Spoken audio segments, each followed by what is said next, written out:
Welcome, everyone, to this episode of Beyond the Crucible. I'm Gary Schneeberger, the co-host of the show and the communications director for Crucible Leadership. And you have clicked play on, we hope you've clicked subscribe to, a podcast that deals in crucible experiences. If you haven't heard that term before, a crucible experience is something you've probably felt. Crucible experiences are those things in life that take the wind out of our sails, can knock us off our feet a bit. Sometimes they can truly change the trajectory of our lives. There are traumas, tragedies, setbacks, failures, those things that occur to us and that we have to move beyond. Hence the name of the show, Beyond the Crucible. But here's the good news. We don't talk about these things at Beyond the Crucible so we can sit around a campfire and tell war stories. We don't do it so we can wallow in the pain of those experiences. We talk about these things so that we can all learn from each other the lessons of those crucibles, and that we can then, like the title of the show says, we can move beyond them. And here with me, as always on the show, I should say I'm with him, is the founder of Crucible Leadership and the host of the program, Warwick Fairfax. Warwick, this is going to be a truly fascinating discussion that will take what we've talked about experientially a lot, and we'll add some research components to it, which I think will surprise some folks. Absolutely. I'm very much looking forward to this. It should be a great discussion. Our guest today is Taryn Marie Stejskal. Dr. Taryn Marie is a foremost international expert on resilience in both leadership and life. She is the former head of executive leadership development at Nike, global leadership development at Cigna, and founded Resilience Leadership, where she serves as the chief resilience officer. Now there's a great title. The CRO, leveraging over a decade of research on resilience that gave birth to the empirically based framework, the 5 practices of particularly resilient people, for executive coaching, top team effectiveness, high potential leadership programs and workshops, and inspirational keynote addresses.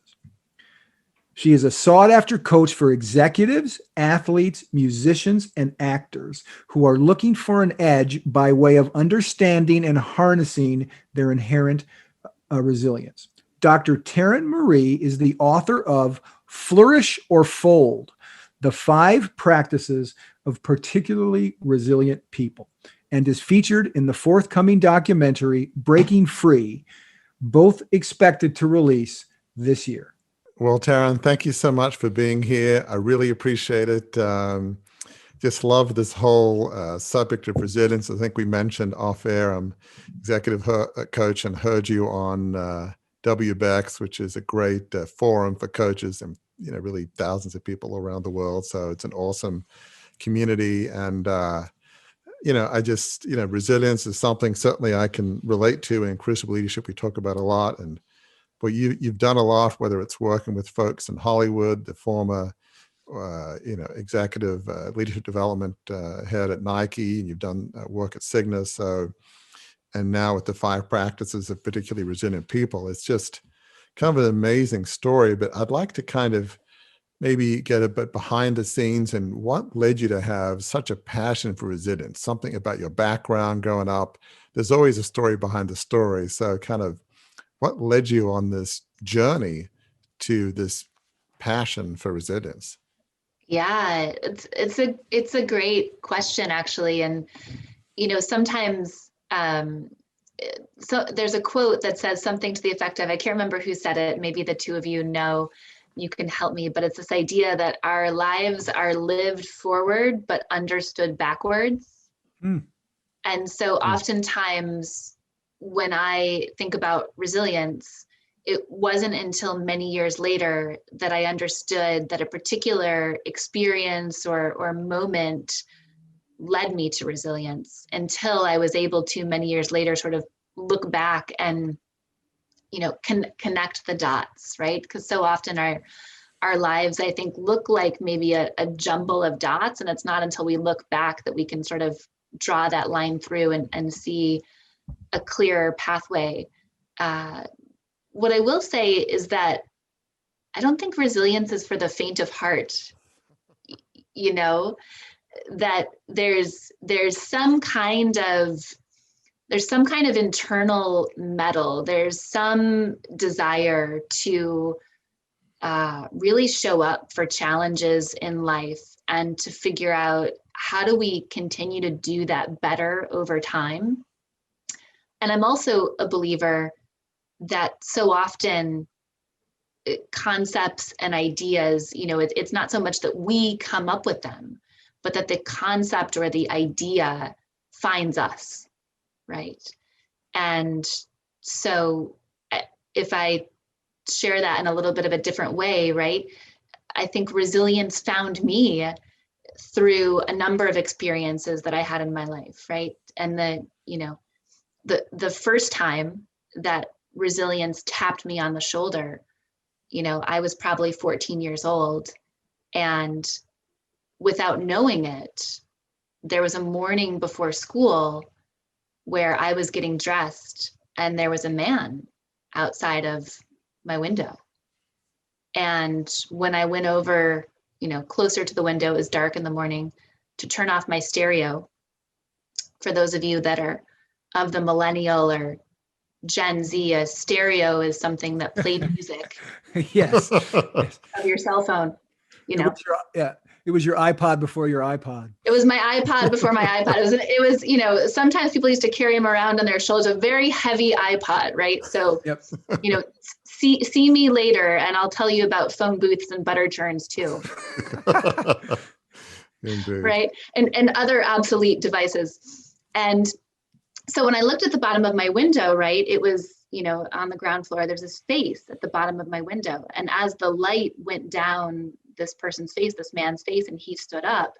And so he's standing just outside my window outside, and I'm standing on the inside. And in my 14-year-old mind, I'm trying to figure out what the heck is going on, right? And what we do in those moments is we scan very quickly through all of our prior experiences to say, what else have I seen that might look like this to help me understand what's happening? And the only experience that I had had to that point at 14 that was even close to that was one time my dad came home from a business trip and he was outside the window and he was like playing a trick on us or something like that, like knocking on the window, trying to scare us. And so that's what I pulled out of my mind in that moment, you know, within a fraction of a second or a second. And I said, Dad? And he said, take off your clothes, you're beautiful. And I thought, not Dad. You know? Oh my and gosh. So I went and called for my parents, and they heard someone running down the street when they, you know, went out on their upstairs deck. And for us, we thought that was just that was maybe just going to be the end of the story, right? We called the police, we made a police report. And I remember the woman that came to our home said, you know what, there's nothing to worry about here. It's probably just someone passing through the neighborhood, probably just a fluke. And then it was 8 months later that my parents were out of town. I always kept that window closed. And then the window in the back of the house, I think we didn't have air conditioning at the time. And so the window in the back of the house was open for ventilation. And I'd gotten this new bikini from the Gap. And I had taken off the bikini and I was completely naked. And I heard that voice again that was etched in my memory. And he said, I didn't know he was there until he spoke. And he said, I've been waiting a long time for this, right? And for me, as a 15-year-old, right, three sort of things, there were three sort of like inconvenient truths there, right? One, I was naked in front of a man for the first time. Right? Two, my childhood bedroom that should have been, you know, one of the safest places for me as a young girl growing up became profoundly unsafe. And three, this wasn't a fluke as we had hoped or as we had believed. And what this journey led to was him coming back several times over the course of my high school career. And each time his behavior accelerating or elevating, right? So And he was outside the window mhm. all these times. He wasn't in the, I mean, you said He never got in the house, although okay. the last 2 times that I'm aware he was there, he did attempt to break into the house. Oh, Once when I was home by myself, he was throwing patio furniture up against a sliding glass door that just, thankfully didn't shatter. And there was a time where I was babysitting at the house behind my house, and I saw the figure of a man in the yard, and he was advancing toward the house, and someone started ringing the doorbell. And when we went to the door, no one was there. hmm. And then there was a little girl who was a friend, and her father came to pick her up. And I said, "Oh, were you at the other door ringing the doorbell?" And he said, "No, I just got here." So what happened, sort of short story long or long story short, depending on how you want to think about that, is 2 things. One, I went away to college, and his behavior, I think, continued to accelerate or continue to downgrade. And he ended up attacking and brutally raping a woman in my neighborhood, and went to prison for 20 years. And I realized by the time that I was in my mid-20s, when I was getting a master's in marriage and family therapy, we were going through the DSM, the Diagnostic Statistical Manual, where you learn how to diagnose psychological or psychiatric diagnoses. And I was like, I actually meet all of the criteria for post-traumatic stress disorder. And I didn't realize that. So, And as you look back on that, I mean, you probably thought, well, I guess they were wrong. This wasn't a one-off thing. This lasted months, sounded like it lasted years. it lasted years. And you have one thought was, why me? But then you think, as bad as it was for me, I could have been my neighbor. That must have That's been right. a weird, part of you was maybe grateful, part of you was horrified. I imagine there was a whole sea of emotions that must have been a hard thing to deal with. And then now clinically understanding what you're reading. I mean, how did you process all that of anger? And you don't often think of anger and gratitude in the same moment, like I'm angry, but I feel bad for my neighbor. I know it's awful to say this. I'm just so glad that wasn't me. Right. It sounds Right. awful to say that, but you have to be thinking that, right? Mm-hmm. But I mean, that's just the nature, Warwick, I think, of survivor's guilt, right? Is Mhm. that tension, right? That paradox that exists of both gratitude and and sadness, right? A deep empathy for, if you're crossing the street, right, and a car swerves and it hits the person next to you, you're like, oh my God, thank goodness I wasn't hit. And oh my gosh, I feel terrible that the other person was, right? And that paradox of I'm safe, but this other person wasn't, this didn't happen to me, but it could have, right? It's navigating paradox in the human mind is not something that comes naturally to us. It needs a lot of, I guess, training and processing. But so it's easy maybe for listeners to hear, oh, we can understand why Taryn's as her mission in life is about resilience, given what you've gone through. Is it that simple? Do you look back and say, if this hadn't happened, what would have happened to my life? Maybe I would have done something totally different than resilience and, all the work that you've done on there. Do you ever think to yourself, what would Taryn be without that episode? What would you have done? Right. Well, I think that's one of the principles of how I think about resilience, because the definition of resilience after a decade and a half of research is simple and powerful. It's the idea that we allow ourselves to effectively address challenge or the challenge, change, and complexity that is, in our path. And when we address that challenge, change, and complexity, we find a way over time to not allow those things to diminish us, but instead, to alchemize that trauma, that grief, that loss, and to allow ourselves to be enhanced by that experience. And so on the one hand, I think it would be very easy for me and for other people that have faced difficulty to sort of be walking around saying, you know what, if I hadn't had this stalker, if I hadn't experienced 2 decades of PTSD, what could I have become in my life? And instead, I think the sort of the crux of resilience is that when we flip the script, and instead of saying, why did this happen to me, right? To ask ourselves instead, why did this happen for me? Mm. And that's so profound. I mean, that's so empowering. I mean, we were talking crucible leadership all the time about failures and setbacks, and you have a choice in our language to either hide under the covers and wallow and say, oh, why did this happen to me? Or in the case of failure, it can be, why was I such an idiot? Because sometimes we bring crucibles on ourselves. Sometimes it is our fault. Sometimes it's not. Either way, it's pretty difficult. But you have a choice. But you made a choice. I'm not going to be a victim for my whole life.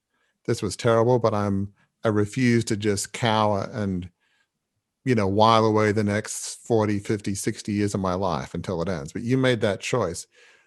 Because not everybody makes that choice. As you study this more than I do, what led you to make that choice to refuse to be a victim, refuse to just sit back and just let life fade away? Yeah. Well, we're only given, and I'll quote another person whom I can't give you the name, but we're only given this one wild and precious life. Right. And when we think about, the first thing to understand is that so often we don't believe that we have a choice, right? Or people don't believe that they have a choice. So the first step is to recognize that you have a choice, right? It's not a default to say, well, this horrific thing came to me and therefore, right, my future is circumscribed to be, this, right? We are the authors of our lives. We're the architects of our lives. We have free will for a reason. There's also that quote of, life is, 90% what happens to us, or sorry, 10% what happens to us and 90% how we respond. So for whatever reason, I've always understood that I had a choice. I didn't have a choice about the experience, but I do have a choice about how I respond and the type of life that I live in response to that. And living a great life, living a whole life, that's the best revenge, right? And I use the word revenge loosely, of course, but yeah,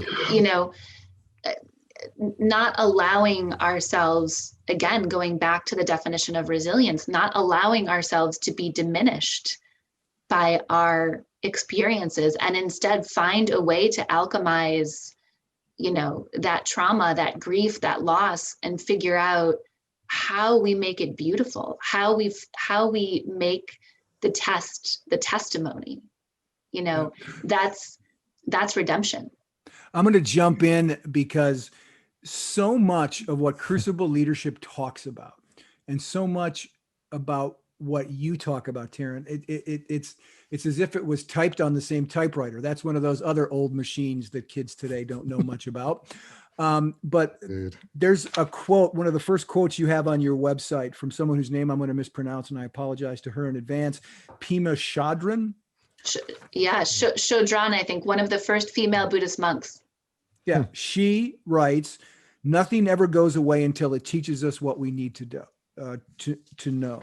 Warwick has said this: "In our lowest moments, we find strength, courage, and perseverance we never knew we had." You are talking about, you're both talking one side of the same coin. In that the crucibles that we go through, the trials we go through, those things, if we address them correctly, if we look at them through the right lenses, they are a leaping off point to a better life. Yeah, I mean, this is an oversimplification, so bear with me, right? But when we recognize that we have a choice, all of a sudden we've gone from being disempowered to empowered, right? And when we have a choice, that's power, right? We always have a choice, even if the choices aren't good, you know? And that choice is in any inflection point, in any trauma we experience, in any grief, in any loss, in any unfair treatment, at any moment where there's a lack of equity or care, empathy, right? We get to ask ourselves a really fundamental, oversimplified question, which is, am I going to allow this to make me bitter, or am I going to allow this to make me better? I mean, it's funny, as I'm listening to you, Taryn, it's hard for me to just stop nodding in a violent agreement, if that's a word, just because obviously listeners would know this, but you know, when I read what you've written, I just feel like I've lived your thesis, if you will, and everything that you're saying makes sense.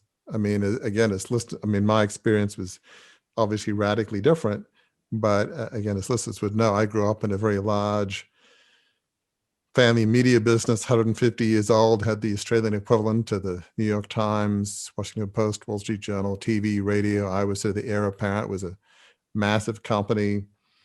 You know, launched a 2 billion plus takeover for a variety of reasons. My dad had died and felt like the company wasn't being run along the ideals of the founder, and wasn't being run well. And whether it was that a good or bad decision, it's a whole question. But after 3 years, the company goes under, too much debt, it's ready to go into a recession. So I never thought of it as PTSD, but I had my own crucible moment in that a lot of the trauma I went through was brought on by my own idealism and naivety. I didn't mean to hurt anybody, but or do anything bad, but just this thought of I've single-handedly brought down a 150-year-old family company. You know, my Wikipedia entry is not favorable. I have one. It's like, young, hot-headed kid could have had it all and blew it. It's pretty much what it says.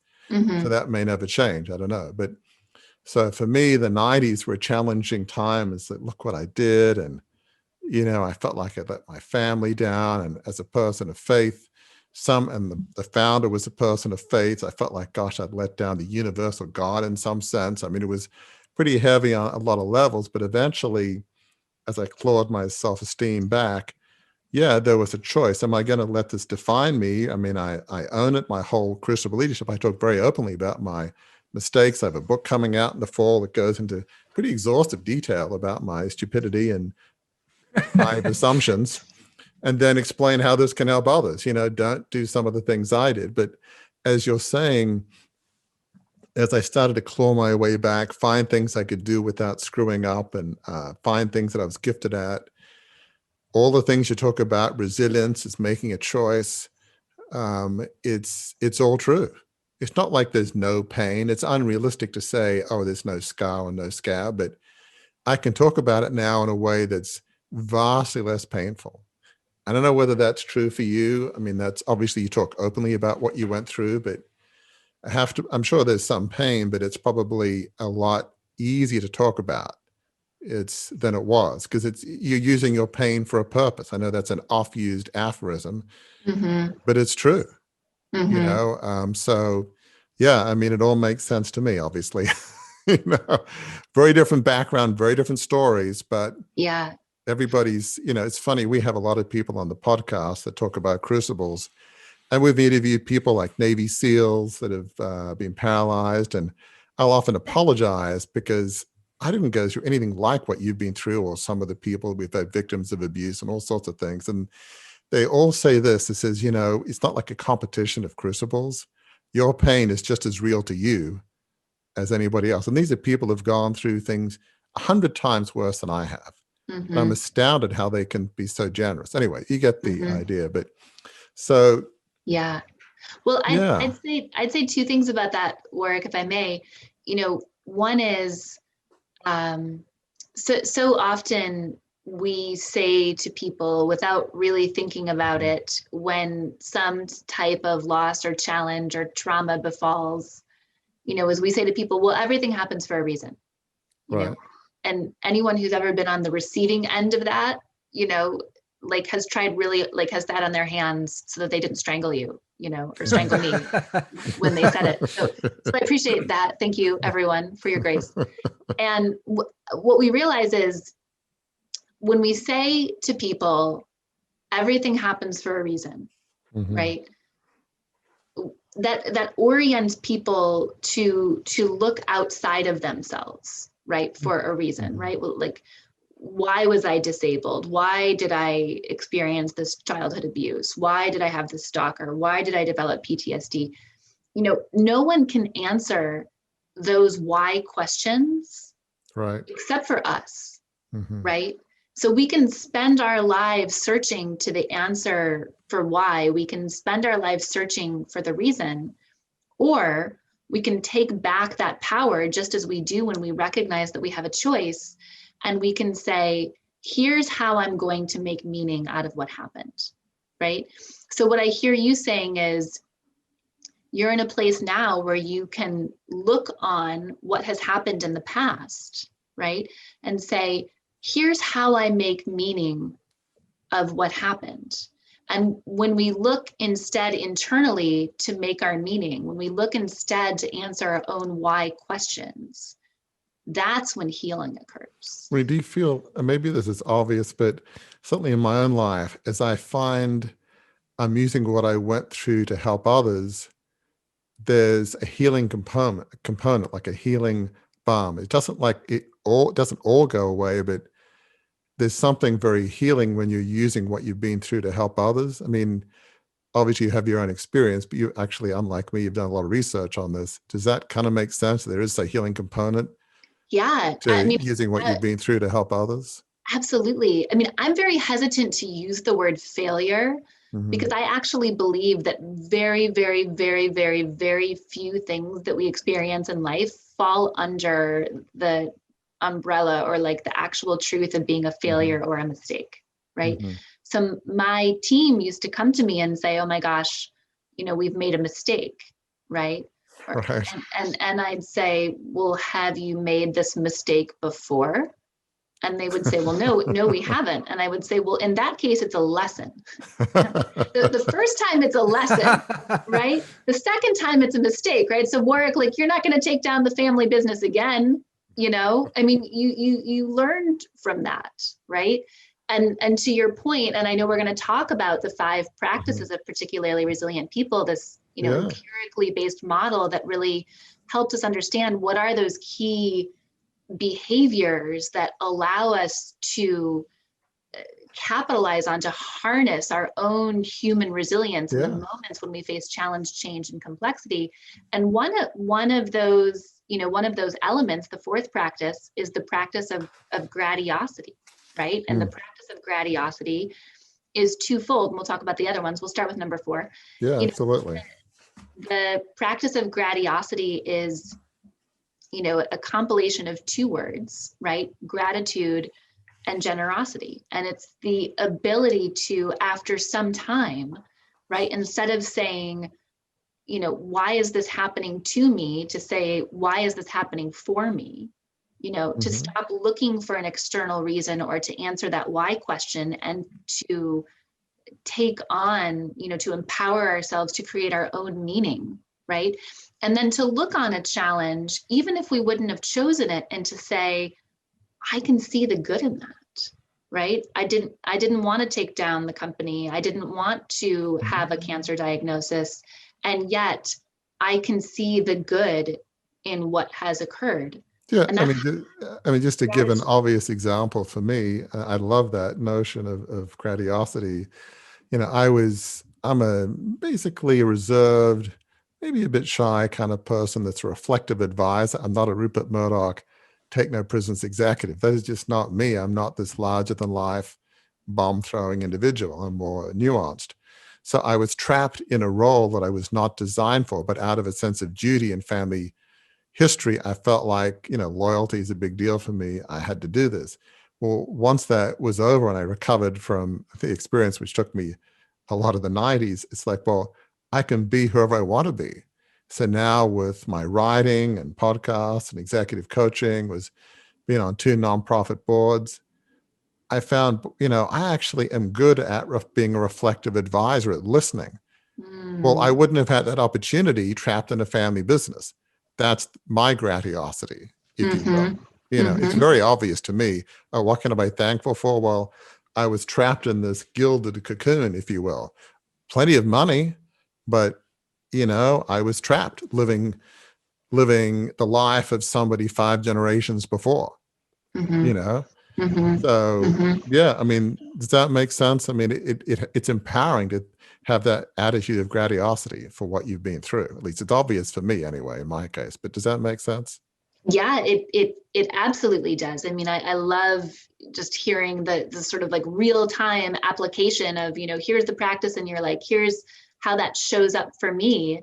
And then, right, it's just what you said, right? Because the second part is the osity, right? The generosity is the ability to share those lessons, not mistakes, not failures, right? But to share those lessons with others as you are doing, so that others may learn those lessons through you vicariously. Exactly. So in our case, we talk about be who you were designed to be. Some people grow up in families where, they've been lawyers for generations or doctors, and you can do anything you want to, so long as you're a doctor like mom or dad, and lawyer, and the same thing. It's often common. So talk about some of these other principles that you have of these resilience principles, because they're fascinating. So where would you like to go next on our tour? Well, what I'll just say to kind of close out this dialogue, what you shared, Warwick, is a really wonderful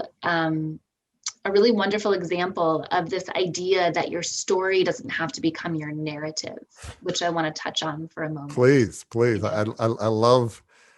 Yeah, please continue. I love that. It's hard for me to stop nodding, but forgive me.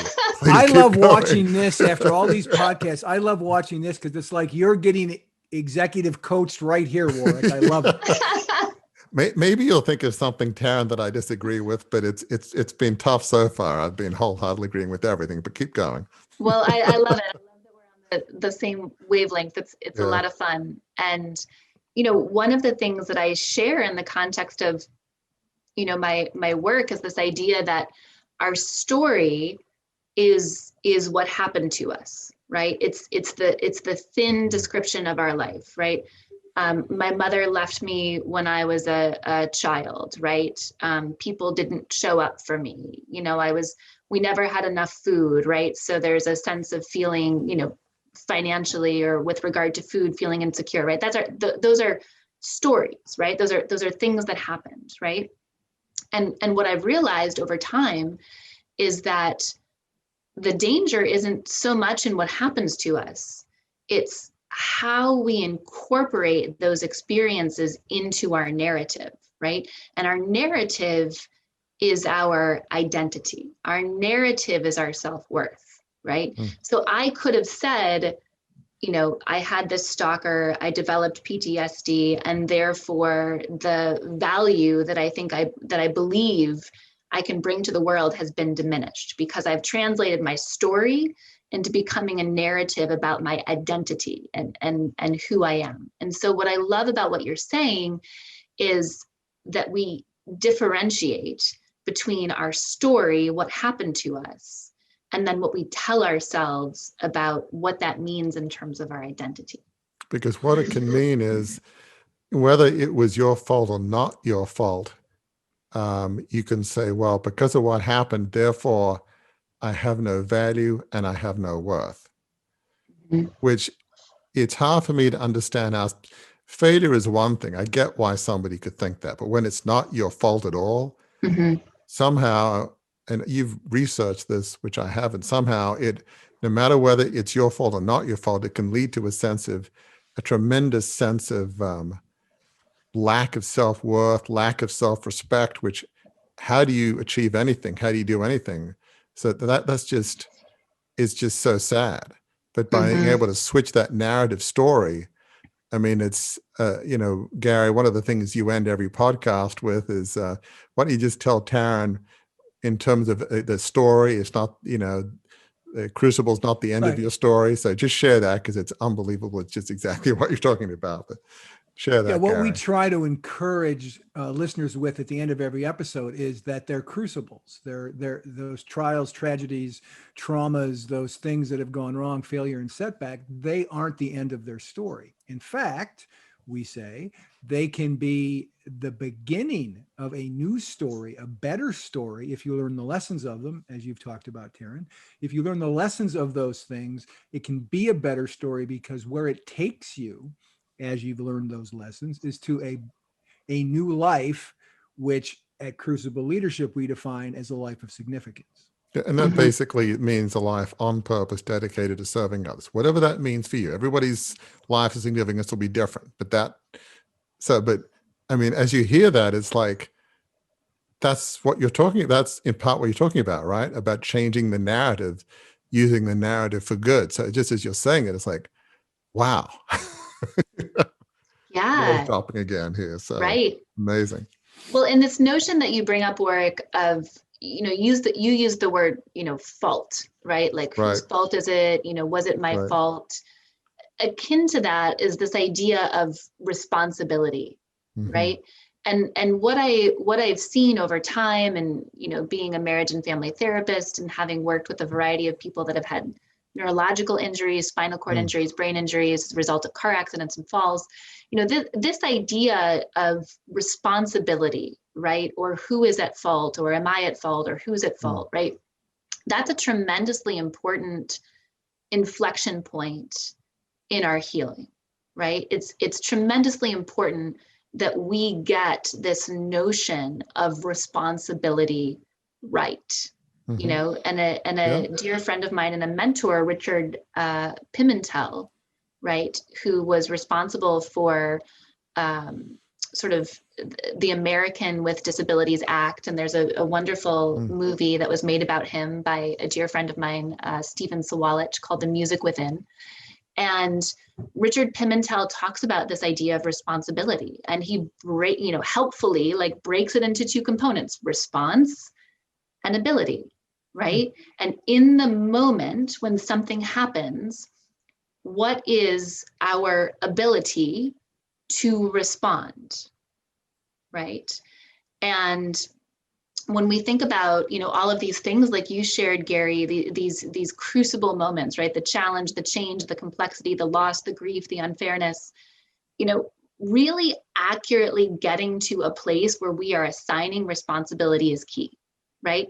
It's key that we don't blame everybody else and not and not figure out what percentage of that is our own, because when we blame everybody else, it means the control for our healing and our maturation is also outside of ourselves, right? And conversely, when we take on too much of that responsibility, if you're a victim of being targeted or a stalker, or you've been raped or abused in some way, and you think that was my fault, right? We need to look accurately at, in fact, what was your ability to respond, and really get that right as part of the healing process. I think that's so true. I mean, do you think, and I want to make sure we cover all these aspects. Yeah, we have four more to go. We have four more to go. Practice. There is one thing I'd be curious about is the whole aspect of forgiveness.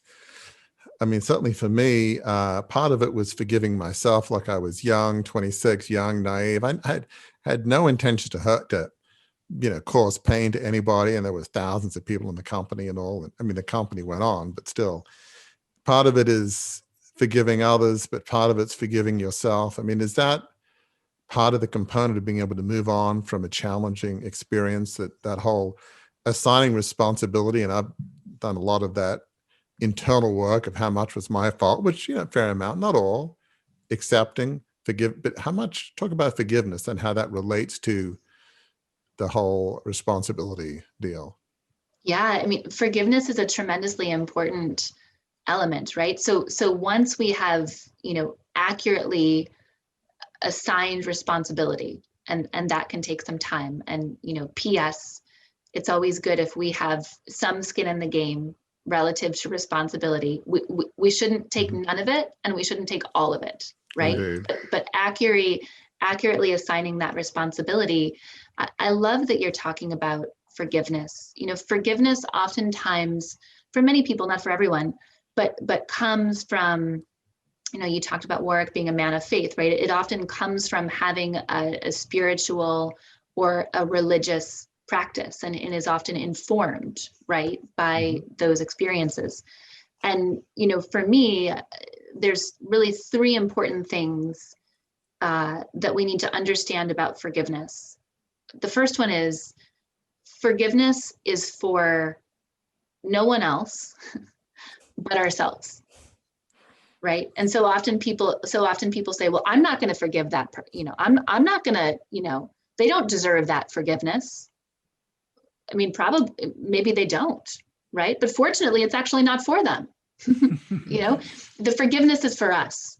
The forgiveness. I mean, that's the scary thing is, yeah. I mean, we say this too, and I don't claim that everything you say, we say, because we're not that smart, but, but the notion that, why is forgiveness important? Because you're worth it, Yeah. you're right. worth it. And they win if you're bitter. For you to get out of that prison of bitterness, you're worth, forgiving that other person or yourself, because then the power is removed. So it's, please continue, because I can't help but agree. Yes, the first component to understand about forgiveness is it's for you. It's not for anyone else but you, right? The second thing to understand about forgiveness is that forgiveness is not the same as reconciliation, right? Exactly. So when we forgive someone, that's a choice, right? That's a decision that we make.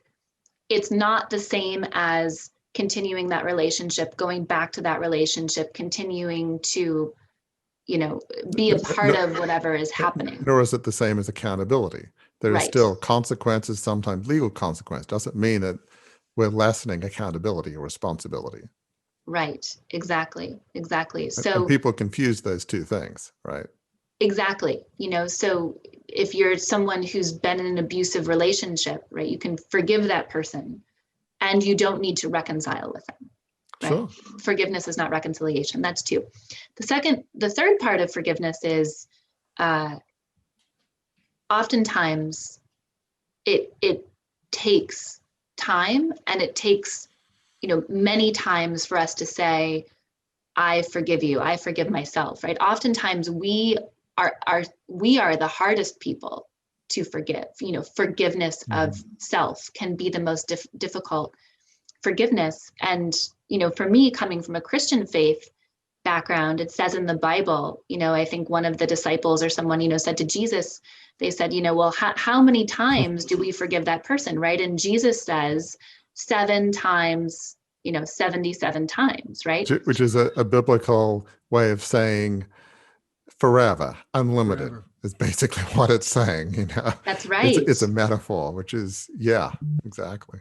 It doesn't mean that we reconcile and we allow someone to continue to perpetrate something against us, but 7 times 77, that gets us into the 400s, right? And what I've found with, the experience with the stalker, or I was in, an abusive, relationship where I was nearly strangled to death, and I've probably had to say like 300 times, not directly to that person, but in my mind, I forgive you. I forgive you. I'm letting this go. I forgive you. So, the third part is oftentimes we can be the hardest ones to forgive. And don't be fooled. Forgiveness is not once and for all, right? Like it can, that resentment, that anger, that lack of forgiveness, it can sneak back in, and it can take 400 times until we really let that go. And we'll move on here in a millisecond, but this forgiveness is so important. I often think forgiveness is a bit like weeding, So the weeds will crop up. And I mean, I've unfortunately had a lot of practice at this, both with myself and some other folks, family, advisors. Something will come up. And sometimes you have people in our lives who, as soon as you've caught up with the last thing they've done, they do something else. It's like, hey, I'm trying to catch up. Can you just give me a moment before you do the next thing that I'm going to be angry about? But when I find these things, these little weeds crop up, I says, okay, I'm not going to go there. You nip it in the bud. So it is like weeding. You cannot let it grow and flourish. You just got to get on it, if that makes sense. So talk a bit about some of the other elements, because it's, vulnerability, productive perseverance, connection, and I think the last one, possibility. Talk about why those are all important as we try to be resilient people. And also, I'll add something to later. Because you started with 4, so how will they all connect? Those. All right, go ahead. So I think Gary's saying, how are they connected? Yeah. Yeah. So, the great thing is this is an empirically based model. So when we talk about the 5 practices of particularly resilient people, it's based on having interviewed hundreds of people and collected thousands of pieces of data, where I asked people to think about a time when they faced a significant challenge and what did they do? What actions did they take in those moments to effectively address that challenge? And after coding that variety of data, what that gave birth to, or what that gave rise to, was the 5 practices of particularly resilient people. So first and foremost, to appreciate that this is, an evidence-based or an empirically based model is really key, right? Because there's lots of things out there that are like, oh, the 5 P's of resilience, and productivity and positivity. And, Right. I like alliteration as much as the next person, maybe a little more, being a writer, maybe you two work. Right? Yeah, indeed. So the empirical base is important. Indeed. So the first practice that emerged, which is really a foundational practice of resilience, is the practice of vulnerability, right? And I thought, when that emerged, as someone who has survived trauma, right? I spent my whole life trying to be invulnerable. I was over programmed to be invulnerable, right? To not show emotion, to not respond, because of needing to be in those crucible moments with a stalker where I needed to think quickly to keep myself safe.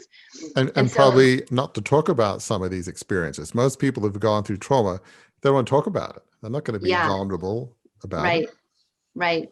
Yeah. I mean, that's the second part, right? Which is, well, the first part is, so what is vulnerability in the first place, right? I'm glad you asked. So vulnerability is allowing our inside self, right? Our thoughts, feelings, experiences, to the greatest extent possible to match our outside self, right? In psychology, we would call this congruence, right? That what we're feeling and experiencing, we allow ourselves to show that to the world. And I think for the vast majority of us, reaching congruence, or 100% congruence, where we're living, our internal life is being lived on the outside, that's a lifelong process. It's a lifelong pursuit of vulnerability. And what's been interesting, sorry, did you want to jump in? No, I was just going to say it's rare, because most of us put on a mask. Again, I mean, this is probably getting boring for the listeners. That's one of my highest values, of trying to make sure that who I am on the outside is who I am on the inside. It's an extremely high value of mine. And I find, as you share with people, like, I'm blessed. I did my undergrad at Oxford and I did an MBA at Harvard Business School.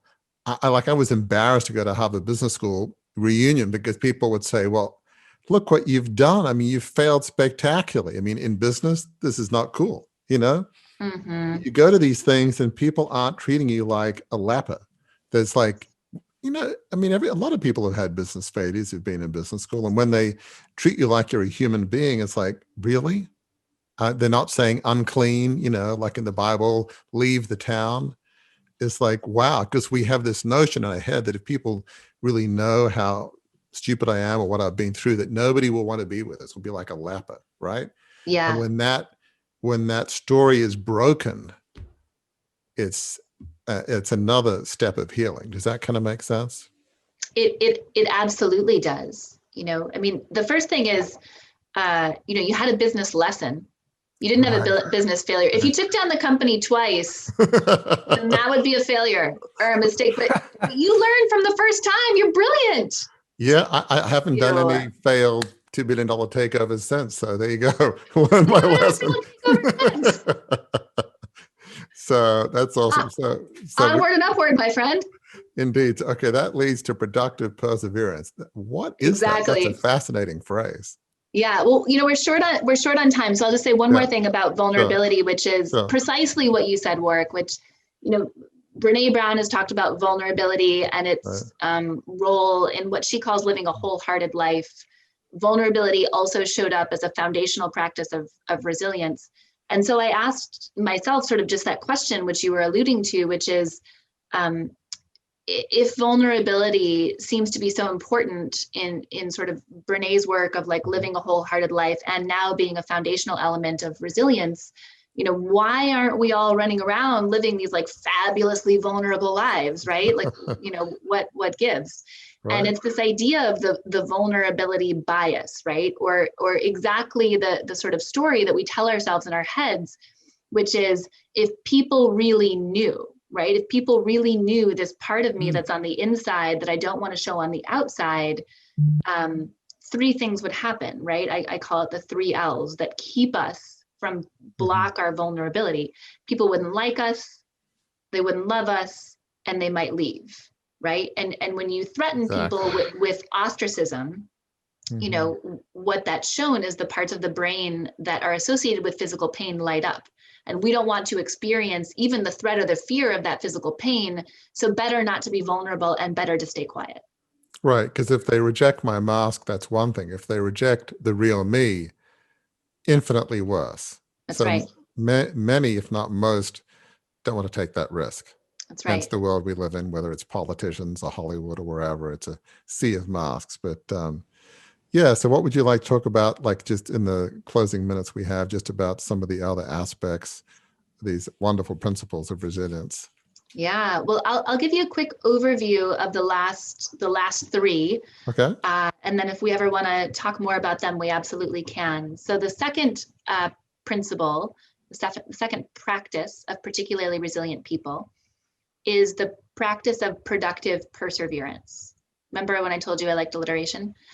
So it's this idea of knowing when to maintain the mission despite challenge. And that's very much aligned with Angela Duckworth's work on grit, right? Mm-hmm. Great book.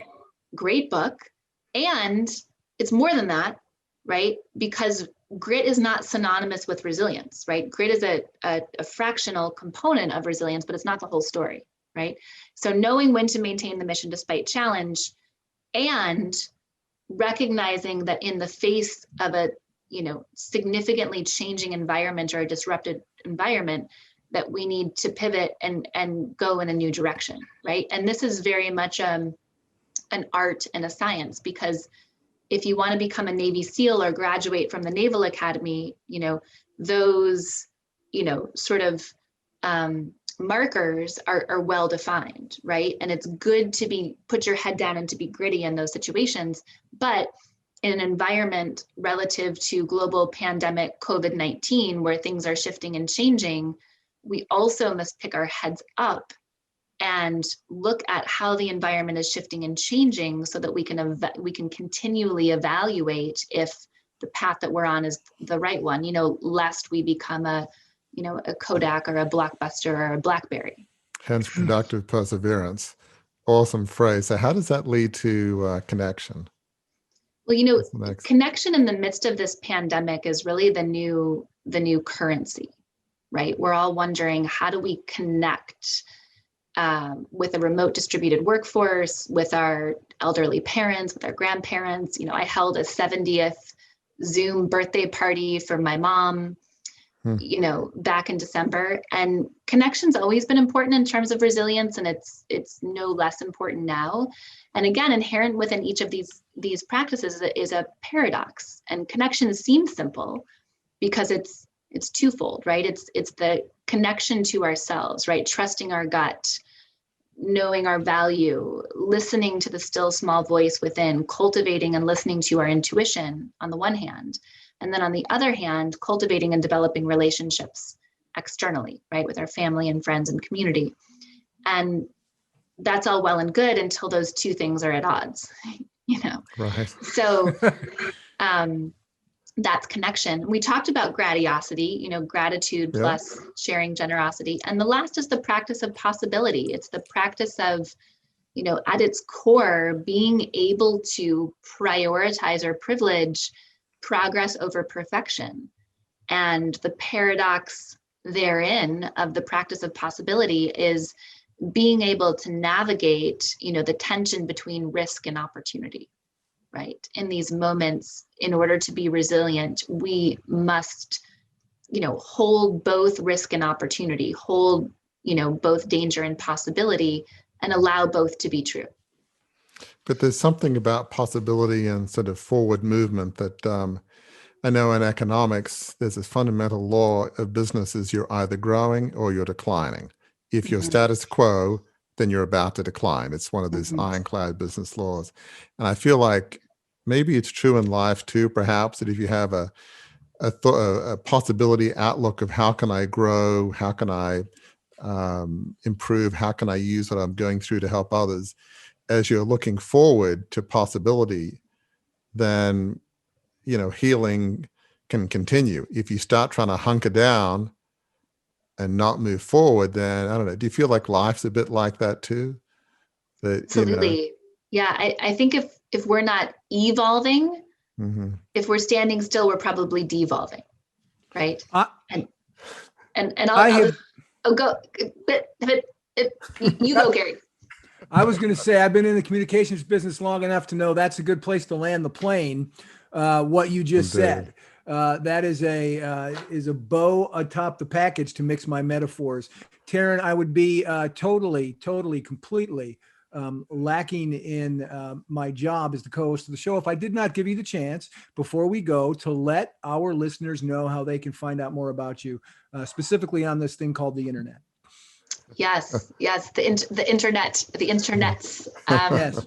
We'll invite you to take a look at the show notes for all the various and nuanced places to catch up with me. 2 great places to spend some time. One is on our Instagram page, Dr. Taryn Marie. We've got a wonderful resilience movement happening there, and basically daily kind of updates and resilience motivations.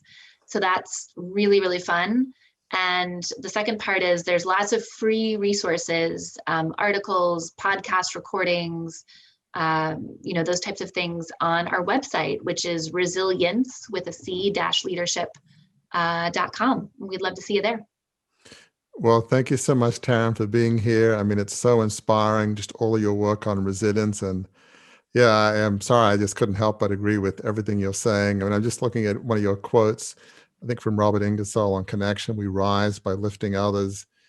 It's just so true. Is well, some of these things, I know they may seem trite, like pain for a purpose, but as we try to understand what happened, yes, look at responsibility, vulnerability, but as we try and use those to help others, there is a healing component. It kind of gives you a reason to get out of bed every morning. How can I use my pain in a forward-looking way to help others? And so thank you for the work that you do and all the research and just being vulnerable yourself, because that helps people relate to you.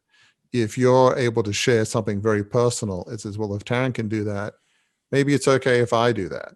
So the research is critical, but so is showing up as a whole person in every sense of the word whole, if that makes sense. It really does help. The research and being vulnerable, the two together, is a powerful combination. So thank you so much for everything you do. And thanks for being on the podcast, and very much appreciate it. Thank you so much. Such an honor to be here. Well, that certainly was a different kind of discussion than we've had before, based, again, as we said earlier, on experiential crucibles, but then really deep research about the power of resilience. And if you enjoyed what you heard here on the show today, listener, Warwick and I have a little favor to ask you, and that is that you would just click like on the podcast app on which you're listening. Share this with some friends, put it on social media so that we can get the word out about the show, because the more people know about the show, the more we can get guests, great guests like Dr. Taryn Marie. And until the next time we're together, we ask you to remember this, which is sort of the motto of Crucible Leadership when you get right down to it. And that is that your crucible experiences are indeed painful. No one is doubting that. The conversation with Dr. Taryn Marie hit on that. It's very real, though. That pain is legitimate. What you're feeling is legitimate. But what you're feeling is not the end of your story. You can, as discussed on the show today, learn the lessons, learn what is meant to be taught to you through your experiences, apply those lessons to your life. And when you do that, we have discovered that it is by far not the end of your story. It is, in fact, the beginning of a new chapter in your story, and a new chapter that can be the most fulfilling one yet. Why is that? Because the direction it will take you, as we heard in this conversation today and as we've heard in previous conversations, the direction it will take you when you learn the lessons of your crucible and apply them is the most fulfilling direction of your life, because what it leads to in the end is a life of significance.